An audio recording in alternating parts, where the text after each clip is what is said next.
If this is the first time you're listening to the Wealthy Wednesday show, please remember to subscribe and click on the like button.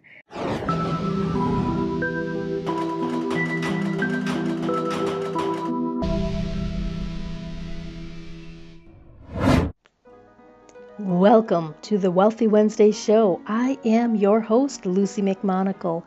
Women are recreating the rules for business, leadership, money, and they are changing the world in the process. Each week, join me for empowering messages and interviews that will inspire, motivate, and transform you. Giving a special shout out to Gordon Weary for creating the custom music that you are listening to now. Now, let's get started. Are you ready to change your money flow? Would you like to get beyond the six figures that you keep bumping up against?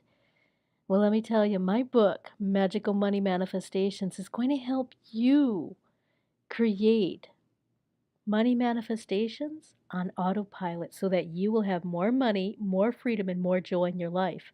Go to magicalmoneymanifestations.com to find out more information. Hey, this is Lucy McMonagle, the Mystic Wealth Creator, and I am the mentor for Mystic Entrepreneurs to create more freedom in their business through conscious wealth creation so they can make a big impact in the world and leave a legacy. Today, I have an incredible guest. I'm so honored, so excited that I have Lisa Marie Platske, and she is amazing. Ladies, if you are listening today, grab a pen, grab a paper, because Lisa Marie left her action-packed life as a federal law enforcement officer to become a CEO of an international leadership training and consulting company, Upside Thinking Incorporated. Her non-traditional career began with stints on the piers of New York, where she became the fastest promoted woman in the U.S. Customs Service. She is an award-winning author of her book of Leadership is About Influence, and she is so incredible. But let me have her tell you more about who she is and how she's going to help you create an impactful and incredible life. Lisa Marie, welcome to the Wealthy Wednesday show. Hello, Lucy. It's a pleasure. It's so wonderful to be here with you. Absolutely. I am so excited. I almost started tripping over my words with you and explaining what you do and all your action-packed services that you've given the world. But how exactly did you transition from being in law enforcement in the customs to opening up Upside Thinking? That's a great question. And thank you so much. I'm so glad that you stopped where you stopped. So no tripping over words, just simply it was time to stop. And great question. The transition was not a transition I was expecting. I mean, Lucy, I loved my job. I loved the work that I did. I loved law enforcement. Going to work was joyful for me and interesting. Every day was something new. And what had happened was I was really set on not having a serious relationship in my life. And so I had been dating and shared with the man that I was dating that I was not interested in a serious relationship. And he was very happy and said, I'm not interested in one either. And so we dated and saw each other every 2 to 3 weeks, lived in different cities, had this great career. And then he proposed. and it was a wonderful, surprise, in New York City, at St. Patrick's Cathedral, and just incredibly romantic. And I just thought that I would keep doing what I was doing. I mean, at the time he had been living in California. At the time I was living in Dallas, Texas. And I just thought we'd just keep seeing each other every 2 to 3 weeks. And friends of mine said, if you get married, most people live in the same household. And so that became the conversation about then what would I do and who would leave, and both in competing careers, and how does that work? And so I took a leap and left law enforcement and opened Upside Thinking. I had always been involved in leadership training, and my reason for being in Dallas was post 9/11. I worked with consultants to develop curriculum for the newly formed Department of Homeland Security for senior leaders. So, it was marriage. It was, the accidental entrepreneur, if you will. Oh, wow. Well, now that's a romance story. That is beautiful. Thank you. And from that, this really led you to help turn projects into possibilities and into realities. Can you tell us a little bit about your project of turning possibilities into realities? Sure. The opening the business was turning a possibility into a reality. And so this was something that has been such a big part of my life. I always say that, while I have this amazing life and love leadership, there were times, Lucy, where I just wasn't somebody that people wanted to be around. And so, when I think about turning possibilities in the world and making a difference, my husband has always seen that. And yet for me, it's been harder to see it. And so I want to take just a step back, if you wouldn't mind me sharing a story about something that happened to me years ago that actually led to this. Would that be okay? Oh, yes, absolutely. Please. Great. Thank you. So I shared, that I wasn't somebody that people wanted to be around. And I share that I was struggling in my career early on in law enforcement and was trying to figure that out. Some people have this, I would say, this magical touch where, they have an idea and they can make it manifest into something, and it's almost magical. And you and I both know that it's not really magic. There are certain secrets or certain steps or certain elements that happen in order to do that. And so for me, when I was struggling, I attended a leadership training because I knew that I had to do something because I was almost at a breaking point in my career. And when they gave me these assessments about, all sorts of interpersonal skills assessments, what came up was that the instructor stood over me in the class and announced to these 20 community leaders in the New York metropolitan area that I had scored a 0. And she also went on and said, if Lisa invites you to do something, she doesn't really want you to come. And if you invite her to do something and she shows up, she doesn't really want to be there. Oh, ouch. That's exactly the word that comes to my mind, and it just makes me sick to my stomach because it wasn't a safe environment at the time for me to receive that feedback, and there was nobody that talked to me for the rest of the day. Heck, nobody talked to me for the rest of the weekend. And while it feels vulnerable to share with you at this moment, the reality is it did not have that same feeling, for me then, and yet it was an event that changed my life. And I don't know that without that event, the turning a possibility into a reality would ever have happened. Because I had a conversation with myself and I said, so Lisa, you could be incredibly smart and right. You could be incredibly strong and tough, but you also might be alone and dead. And what I recognized is that there were so many barriers that I had put up, so many masks, so many, armor, if you will, to be seen as having all the right answers, that there was this piece of me that was not real or authentic. And it actually got in the way of me creating a meaningful and happy life for myself. I mean, I couldn't possibly turn a possibility into a reality because I was even struggling seeing the possibilities because there were so many layers of the of the potential that I couldn't even see because of what was real and what wasn't.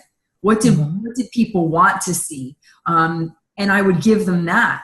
And so I got curious, and I ended up sharing pieces of myself, including my faith journey, with the guys, parts of me that were hidden. I began asking other people their opinions instead of proving that I was right. And that's actually what led to me being promoted, not because I was the smartest, fastest, strongest, whatever, but because I stopped trying to prove that I was perfect. And I actually learned these magic words. I don't know. That actually is what allowed the guys to have my back. That's what allowed me to be able to take something that might be possible and have the right amount of support, the right amount of connection, the right amount of openness and vulnerability that allowed me to be able to turn that into whatever I wanted, into something that was manifested, into something tangible and real. And years later, I wrote a best-selling book on that and had other people come together and write stories. Because the same techniques that I used there to allow me to be promoted on the job were the same things that opened doors in my business. And it's why I say that you understand that so well, that it's not about this magic manifesting where you just hope and wish and pray. There's something to it. There's actions that you have to take. And so for me, my desire to connect and be courageously vulnerable, it actually, what I say in business, has led me to having this $1 billion database of friends with business benefits. So thank you for allowing me to share a story to really explain that. Yeah, and that's really important, and to really understand that sometimes we have circumstances that they're a big ouch. And sometimes those big ouches lead to the greatest potentials of opportunities. And you actually have an ability to see opportunities from crises. And it sounds like you just completed that in your story. So for the audiences that are listening, let's say they're going through an ouch, or they just came out of an ouch, or they might be going into an ouch, something that might really be painful for them. Is there any certain things that you did aside from get curious and ask questions and become more vulnerable? Is there any other tips that you might be able to give the audience to help them see opportunities in crises that might be going on in their life? Wow, that's a great question, Lucy. And I don't know that anybody has ever asked me that question. So thank you. You're right. There's the getting curious, there's the listening, there's the being vulnerable. All of those things matter. I think that the biggest piece of advice that I gave myself, not that somebody else gave me, was asking the question, is it true? And that was a really painful question to ask, because from the standpoint, am I a zero? Well, no. Lisa Marie Platske is not a zero. I'm priceless, and so are you. And yet, the behaviors that were showing up, regardless of where they came from, whether they were designed to potentially keep me safe at one point, was the message of what I was receiving. Were there any parts of it that were true? And it was such a hard lesson, because the part of the story I didn't share with you is I drove home from that experience, in tears. Like, I cried from getting in my car to the entire ride home, and in my, small apartment in Bayonne, New Jersey. And I just cried. And I couldn't have told you then why I was crying, other than the fact that the ouch hurt. And what I realize now in looking back is why I cried is because there were pieces of me that had gotten so lost along the way. And the truth is that the reason why it was difficult for guys to connect with me is because I wasn't even connected to myself. And so there was this idea of what good and good enough looks like that I was trying so hard to be. And so that question of, is it true, allowed me to be able to, be willing to at least explore further, and then to research connection, research positioning, research other elements. And with that, I started asking other people questions. What do you see as my biggest strength? What do you see as my biggest area of development? I met with my boss's boss's boss's boss, who it was hard to have a conversation with her. I did a lot of what I would consider, discernment, discernment with what really was going on here. And that's not easy to do. That's not the comfortable path. That's, I always say that, comfort doesn't change the world. And I'm not out to make people comfortable. And at this point, I certainly wasn't making myself comfortable. And by doing that, it allowed for the greatest amount of change. So I'm not sure if that was what you were looking for, Lucy, but it really is what happened to me, was to be able to ask myself that question and be willing to hear the answers that weren't pretty. Because it would have been very easy for me to say, what are these, like, this test's wrong, this assessment's wrong, how could I be a zero? Nobody's a zero. It would have been great for me to come up with 1,001 reasons why this was about the environment I worked in, the guys I worked with, everybody else around me, my childhood upbringing, my socioeconomic, growing up and not having things, my being raised by a single parent, my 6 sets of step parents, my calling the police for domestic violence. It could have been like 1,001 excuses as to why I am the way that I am and behaving. And the truth is that would have served nobody, including myself. Oh, wow. That is so incredibly powerful and so enlightening to really use discernment when you're asking yourself, is this the truth? And then delving a little deeper and uncovering those layers that you've hid from yourself.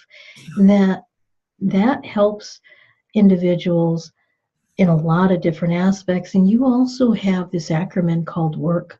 Could you, did the acronym that you use for WORK, is that the same acronym that you helped to unpack these, is this the truth? No, the WORK acronym actually came from connection. So the connection piece is that, obviously with this, I didn't know how to connect because, like I said, I wasn't connected to me. And so WORK is about, a lot of times people show up for something not recognizing that connection involves some work. It's not just, I just show up and just like speaking isn't talking, or you and I can have a conversation, but it doesn't mean we're going to have a connection. And so really be able to explain that for myself. This acronym allowed me to be able to simplify it, and it's the W stands for, once again, in the federal government, we like acronyms, so they're easy for me to use. So writing down, what is it? What are the questions you'd love to learn about somebody? What are the things that are most important about the connection? And I don't know that many people do that sort of pre-work, if you will. And then there's the O, and that's the choosing to be open. And openness doesn't mean fully disclosing every single thing about yourself. It just means being open to the possibilities, right? How can you turn them into realities if you're not open to them? So that's the O. And then the R stands for remember. And it's remember their name, remember to be gracious and kind regardless of what people say. It's not, remember to not take it personally. Remember. And I can honestly say that being in law enforcement, people have some really harsh things that they've said to me over the course of the last 25 years. And it's not about me. Their comments are about whatever place they're coming from. So remembering to be, gracious and kind regardless, because that's who you are, not because that's who they are. That's important in connection. And then the K is that everybody has a knockout. You have something, Lucy, that makes you so uniquely special. I mean, just how you just love on people, even in this environment where it's we're on video and audio and not sitting next to each other. And yet there's just such love here. And so what's the knockout that you want people to remember you when you're connecting? For some people, it's how smart they are. For some people, it's, how funny they are. For some people, it's not clear. And it should be. You should have an understanding of what's most important that you want to leave people with. It's your imprint. It's your fingerprint, your touch on them. Right now, people who are listening could be any place else, and yet they're here with us. Mm-hmm. You could be any place else. I could be any place else, and yet we're here at this divine moment in time. I mean, how cool is that? So if you're not clear about what that knockout is, well, the world may miss out on the most important gift because you just didn't intentionally set out to give it. Wow. That, I'm speechless. And the connection is so clear on how you made the connection with yourself. And then when you started making the connection with yourself, you were able to start connecting with other people and using the acronyms. It's so beautiful the way you flowed that. And I would love to keep talking to you for a really, really long time, but we're almost running out of time. And I want to make sure that the audience knows how to get a hold of you and things that you have coming up. And what would you like them to know on how to get a hold of you, and what things do you have coming up that they might be interested in? Oh, Lucy, thank you so much. So upsidethinking.com is my website. So that's UPSIDE and the word thinking. And there's a space on the website that actually, if you put in your name and your email address or you send us a message, we'll be happy to send you some free training and resources, either on connection or internal superpowers or variety of trainings that we have. And then there's also a weekly challenge that goes out.